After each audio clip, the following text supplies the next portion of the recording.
ഇന്നത്തെ offer sale വീഡിയോയിൽ നമുക്ക് ഒരു ഗ്രേ ഷെയ്ഡിലുള്ള ജൂട്ട് ഫാബ്രിക്കിൻ്റെ കൂട്ടത്തിൽ പ്രിൻറ്റഡ് ആയിട്ടുള്ള ടസർ ദുപ്പട്ട പെയർ ചെയ്തിരിക്കുന്ന 1595 റേഞ്ചിലുള്ള സൽവാസാണ് നമ്മൾ കാണാനായിട്ട് പോകുന്നത്. ഇതിൻ്റെ എല്ലാത്തിൻ്റെയും ടോപ്പ് വരുന്നത് ഈ സെയിം തന്നെയാണ്.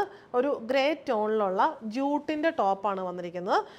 പ്യുവർ ജൂട്ടല്ല, പ്യുവർ ജൂട്ട് എന്ന് പറയുമ്പോൾ 3000 ആ ഒരു റേഞ്ച് വരും. ഇത് നമ്മൾ ഓഫർ സെയിലിൽ ഇട്ടേക്കുന്നതാണ്. 2000 ആ റേഞ്ചാണ് റേറ്റ് ഒറിജിനൽ വരുന്നത്. ഇതിൻ്റെ കൂട്ടത്തിൽ വരുന്ന ദുപ്പട്ട എന്ന് പറഞ്ഞാൽ ഇങ്ങനെ ഒരു ഓഫ് വൈറ്റ് ബോഡിയിൽ ഫുള്ളി പ്രിന്റഡ് ആയിട്ട് വരുന്ന പ്യുവർ ടസർ തന്നെയാണ് ദുപ്പട്ട വരുന്നത്. അതിനകത്ത് ഇങ്ങനെ ഒരു റാണി പിങ്ക് പീച്ച് ഒക്കെ കോമ്പിനേഷനിലുള്ള പ്രിൻ്റാണ് സൈഡിൽ വന്നിരിക്കുന്നത്. സോ ഇതിൻ്റെ കൂട്ടത്തിൽ പീച്ച് ഷെയ്ഡിലുള്ള കോട്ടൺ സിൽക്കാണ് ബോട്ടം വരുന്നത്. റേറ്റ് വരുന്നത് 1595. ഇതിനകത്ത് ഇനി ടോപ്പ് എല്ലാത്തിനെയും സെയിം തന്നെ, ബോട്ടം ആൻഡ് ദുപ്പട്ട മാത്രമേ വ്യത്യാസമുള്ളൂ. നെക്സ്റ്റ് വൺ വന്നിരിക്കുന്നത് നല്ലൊരു ഗ്രീൻ ഷെയ്ഡിലുള്ള കോട്ടൺ സിൽക്ക് ബോട്ടം. ഇതിൻ്റെ ദുപ്പട്ടയുടെ ബോഡി സെയിം തന്നെ, ഈ സൈഡിലത്തെ ബോർഡറിലാണ് വ്യത്യാസം വരുന്നത്. ഗ്രീനിൻ്റെ ആ ഒരു ടോണിലുള്ള ബോർഡറാണ് വരുന്നത്. ടാസൽസും വരുന്നുണ്ട്. ഈ ദുപ്പട്ട നമുക്ക് വേറെ പല ടോപ്പിൻ്റെയും കൂട്ടത്തിൽ പെയർ ചെയ്ത് യൂസ് ചെയ്യാവുന്നതാണ്. ഓഫർ സെയിലിലെ റേറ്റാണ് 1595 വരുന്നത്.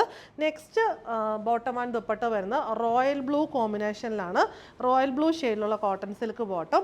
ഇവിടെ നമുക്ക് ദുപ്പട്ടയുടെ ബോഡി എല്ലാത്തിൻ്റെയും സെയിം തന്നെ. ദുപ്പട്ടയുടെ ബോർഡർ വരുന്ന റോയൽ ബ്ലൂവിൽ പ്രിൻ്റഡ് ആയിട്ടാണ് വരുന്നത്. എലഗൻ്റ് ആയിട്ടുള്ള നല്ലൊരു കളക്ഷനാണ്. റേറ്റ് വരുന്നത് 1595.